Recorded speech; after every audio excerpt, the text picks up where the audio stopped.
I'm Judy Zelina. Thank you for tuning into the Millcreek Government Channel. It's a beautiful day. The sun is shining, the birds are chirping. What could be more perfect than a bike ride? But wait, before you pull your bike out of the garage, let's find out how to stay safe on two wheels. By law, bicycles on the roadway are vehicles with the same rights and responsibilities as motorized vehicles. Bike riders must take extra precautions when they ride. They often share the road with vehicles, which creates a host of hazards. Here today to talk about PennDOT's focus on bike safety education is Jillian Harry, and Jill is PennDOT's District Safety Press Officer. And also joining us on the set, we have Hannah Stiller. Hannah is an intern, and welcome to the program, both of you ladies. Thank you. It's going to be an interesting show. Yes. We have some fun stuff for me to ask a million questions about. Yes, and we have some questions to ask you about too. We're going to quiz you today, see what you know about bike safety a little bit. I get to be put on the hot spot. Okay, all right. This is a great program. Jill, tell our viewers a little bit about why PennDOT decided to start this program with safe bike riding. Okay, well, bike riding has been a long time safety initiative. It took a little more of a focus this year because we got some extra safety grant money. Oh, good. To go out there and try to educate both motorists and bicyclists about the importance of sharing the road safely. Thank you. So, we're out there trying to talk about reflectivity and also, how much space does a bicyclist need when you're passing them, and all sorts of different educational topics that, again, apply to both the drivers and the bicyclists. Okay. And Hannah, you're learning a lot. Now, you're an intern for the summer, correct? Yes, that's right. And you're joining us from what college? Grove City College. Okay. So this is interesting. Jill's a great mentor, isn't she? She is. She's absolutely fantastic. This is the real reason I came. No. But anyhow, so you're learning, I'm sure, as a college student, you ride a bike, and there are a lot of hazards that you have to worry about. That's true, yeah. So this program, I think, is great for any age of bike rider, because some of us, like my age, if I get on a bike, I'm just used to doing things the way I have always done them. And things have changed. Exactly. Yes. It's sort of like just driving. That's why driver refresher courses are so important. A bike safety refresher course is important. That's sort of what this program is too. We have purchased some what we're calling bike safety toolkits. So they come with a lot of the items that you see here. And in order to receive one of these, you take a survey.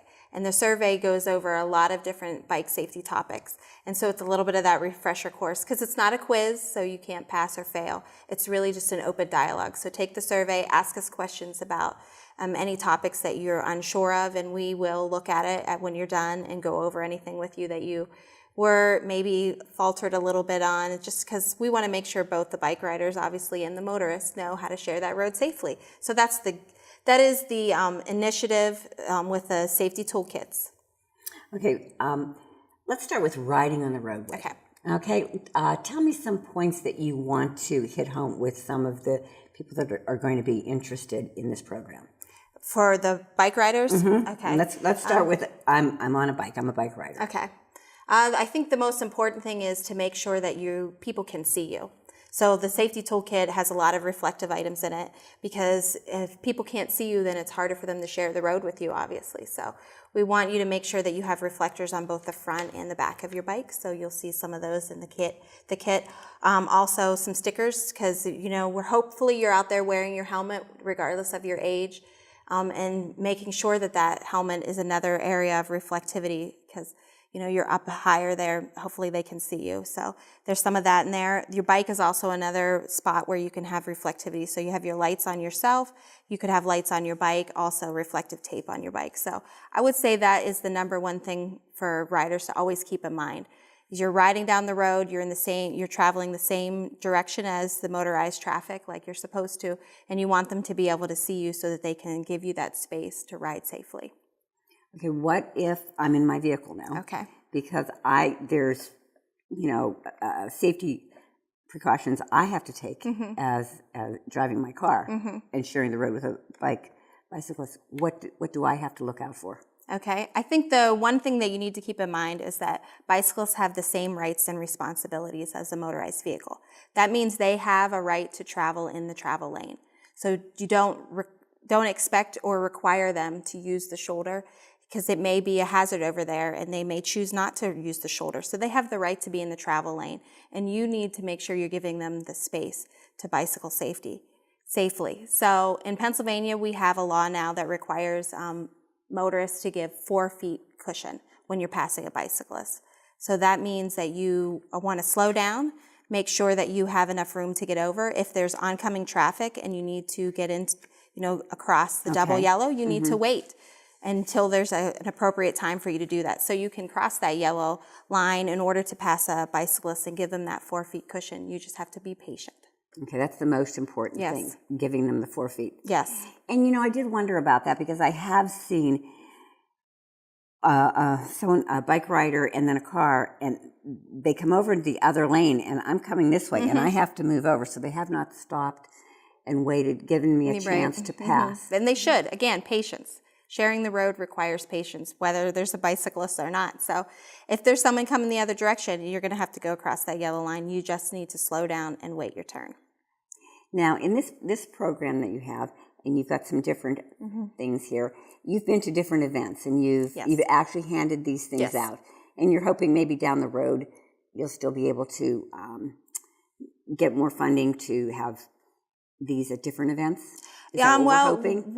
This is a pilot program, so we're out there, we're giving out the surveys, and we're going to different bike safety events. Depending on how that pilot works out across the state, then that will guide us to whether this is a program that continues or not.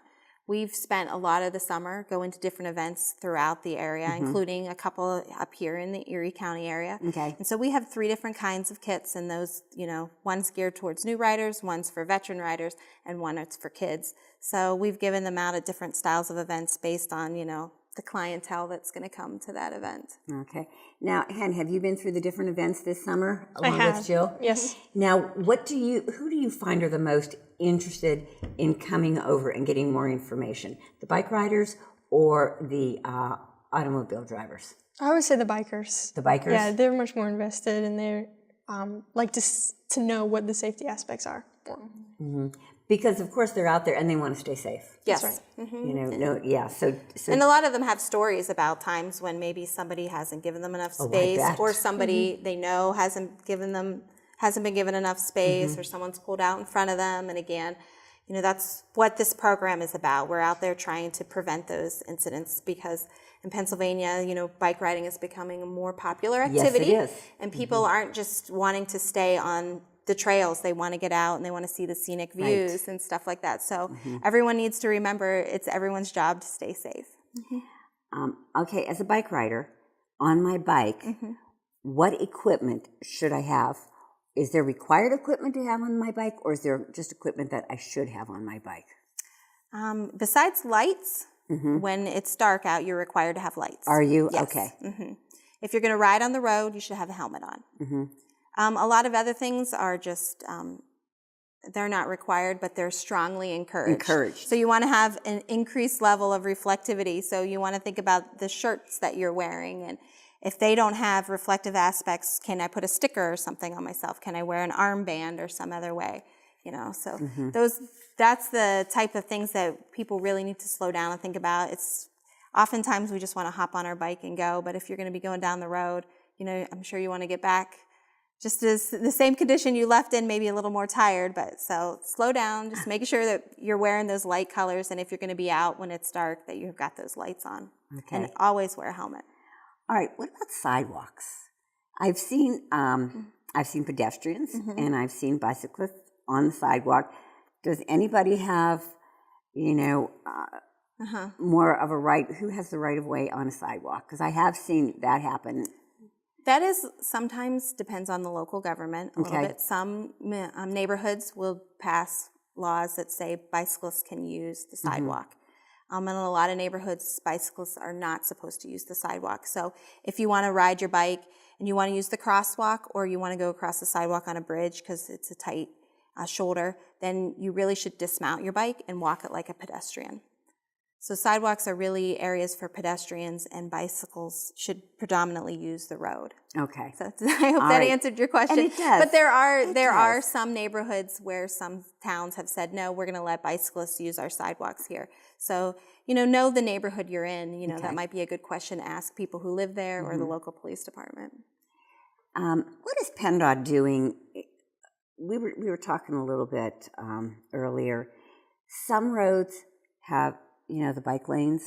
Not all of them do. What's PennDOT doing to try and help, alleviate that?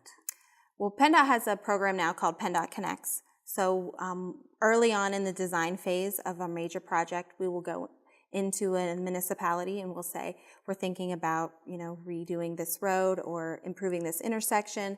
What do you visualize? What is your plan here for your community and how does this fit into that?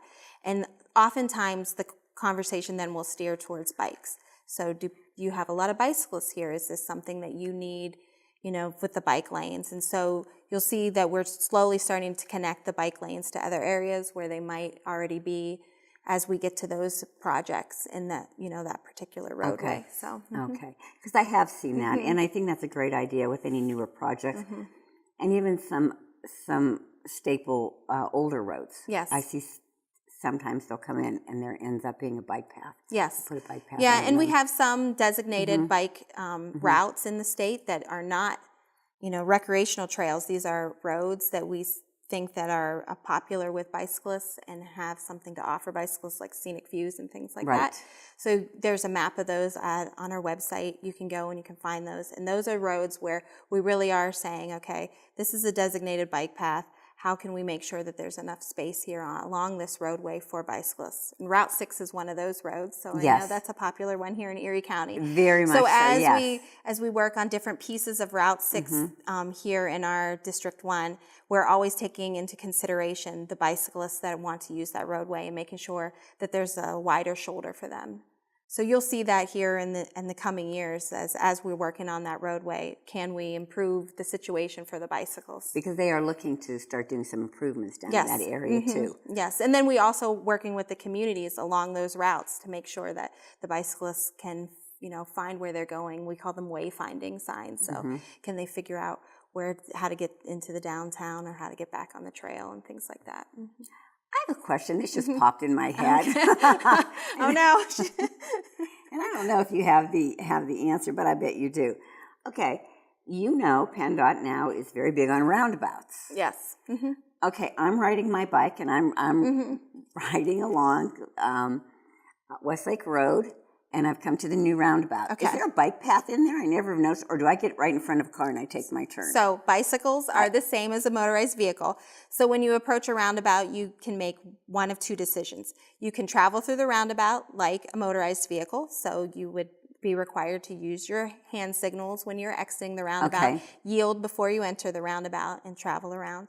Or you can dismount your bike and pass through the roundabout like a pedestrian. So that means you would dismount the bike and you would walk across the crosswalks to get to whichever leg of the roundabout you would like to travel to. So, so you have a choice. Yes. Okay. So again, if you want to use a crosswalk as a bicyclist, you're more than welcome to, but you should dismount your bike and walk just like a pedestrian. Yes. Jill, I knew you would have the answer. You got a little nervous there. I wasn't sure where we were going, and then you said roundabout, so. Now you're talking about hand and arm signals. Yes. Yes. So again, to reinforce that, bicyclists have the same responsibilities. That means it's your job as a cyclist to communicate to the drivers around you. Are you stopping? Are you turning? So we encourage people to use their hand signals unless they have a system installed on their bike that would give turn signals like a car. So you would use your left arm to signal left turns, right turns, and stops. Okay. Because that's where the traffic is typically going to be And passing. that's where. Yes, so if they're going to see you, they're going to be passing where you on the a vehicle left. is going to be actually on the looking left. right there. So they'll be able to see if you're stopping, especially if you're turning. You need to communicate to motorists if you're going to turn. Don't just buzz through the intersection and figure that everyone will give you enough space. No, you wouldn't. You don't want to do that because. Yeah, we have seen that. You were talking about now a little quiz. Yes. Hannah has the quiz. And Hannah has the quizzes. And Hannah, are you the one that would ask the questions to the people at the different events that you were going to? Yeah, I would hand it out, and then they could fill it in themselves, usually. Okay. All right. And then when they handed it back to you, did they just hand it back to you and run? Or did you sit and say, okay, I'm going to play teacher now, and we're going to go over these, and there's no right or wrong, but some are better answers than others, correct? Yeah. Is that pretty much what we're looking to do here? Yeah, if someone was interested, I would go through with them and grade it or correct it with them there. Or if there was a couple that I saw, I would just clarify on certain questions. Yeah. And you know what? Honestly, ladies, I think this is a great idea because, again, people do we're a creature of habits. We get stuck in the way we've always ridden a bike, the way we've always driven a car. So it really doesn't hurt to get a little bit of education and updating, I think. Okay. So you want to ask me a couple questions and see if I know the answers? Absolutely. Oh, I know she does. Look at this. Start with the first question. How much space is required when passing a bicycle on the road? This I know because Joe just told me it's 4 feet. That's correct. Yes. Okay. All right. How about traffic can include which of the following? Pedestrians, trucks, bicycles, skateboards, a herd of cows, or all of the above? I'm going to say all of the above because if you're in the country and you're bicycling down a country road, you may encounter a herd of cows. That's a possibility. Slow moving traffic, but yes. Okay, that was a lucky guess. Okay. All right. Bicycles are required to ride as far to the right as possible at practical at all times. Is that true? True unless there are hazardous conditions on the shoulder. True unless making a left turn. False. Or true unless approaching an intersection. I would say it's probably, okay, here's my answer. True, depending on the conditions. What was that answer? Right. Yes. Hazardous Unless conditions. hazardous conditions. That's what I would say. I would probably say you should be over as far as you could. Was I right? Well, that is actually false. You have the same rights as the car, but I know a lot of bikers will ride as far to the right as possible for safety, For their own their safety. safety Yes. reasons. They're not required to, but it's Okay. suggested. All right. Okay. All right. Yeah. All right, let's do another one. When overtaking a cyclist as a motorized vehicle, what should you do when there's oncoming traffic? Should you squeeze past the bike without crossing the double yellow line to overtake the car before it reaches you? Should you honk to let the cyclist know that you need to pass and then squeeze past without crossing the double yellow line? Or should you let the car pass and then pass the bike, giving at least 4 feet clearance, crossing the double yellow line when it's safe to do so? That's exactly what I would do as the last one. Yes. But sadly, I have seen where they will lay on the horn. Yes. And I mean, that's very startling to a bike rider, I believe. Yeah. Yes. I mean, you really shouldn't do it. But, well, we've talked about aggressive driving. Yes. And, Yep. That's exactly what that is. And this is what all bike riders have to be concerned with at times. Yeah, and it is one of the things we're out there trying to talk to motorists about. Don't honk your horn at a bicyclist because you could startle them and cause them to crash. They likely can hear you behind them, and they're looking over their left shoulder to see if there's traffic, and they want you to be able to get past them. Right. Typically speaking, they're not trying to slow anybody down. They're just trying to get down the road, just the same as a motorized vehicle. So honking isn't going to make them go faster. It isn't going to do anything but potentially, like you said, startle them. Startle them, it can cause an accident. Yes. And the last thing you want is somebody fall and get hurt. Yeah. I mean, they could veer off into your vehicle. Yes, exactly. Yes. Okay. All right, you're doing pretty good so far, Judy. Well, yeah. Shall we do a couple more? Okay, come on, let's go for it. Okay. When we're done, they're going to say, Judy, don't ever get on a bike. Ever. Or drive a car around a bicyclist. No, you're doing good. I think you're doing good. Yeah, we're doing pretty well here. All right, so question. bicycles are required to ride on the shoulder of the road at all times. True or false? That is false. Correct. That is false, because honestly, I probably would not have known that other than just the brief education that I received here today. Because I would think I would always have to be over on there. And I think if vehicle drivers, car drivers more of them realize that, they wouldn't get as angry at a bike rider saying, why is he in the middle of the road? Right. I don't think a lot of them know that they have the same rights as any motorized vehicle. Yes, and the flip side of that is they also have the same responsibilities. So bicyclists, keep yourself safe. Use your hand signals. Make sure you have your lights on. Right. Yeah. Right. Okay. So I think we have time for one more. All right. So last question then. When riding at night, cyclists are required to use which of the following? A, reflectors on the front and rear. B, reflectors on the front and lights on the rear. C, lights on the front and rear. Or D, lights on the front and reflectors on the rear. Lights on the front and rear. And again, I would not have known that if it wasn't for just this brief education. So I think anybody who does ride a bike and really should check out your website and get some more information. Because I'm thinking of the days of when I did ride, when I was ride a bike. I haven't in a while. But when I did, we didn't have to have lights. Right. Now you have to have a light in the front, and you have to have at least a reflector in the back. Okay. Oh, I didn't know that. I thought you had to have a light in the back, too. A reflector in the back and a light in the front. Okay. Yes.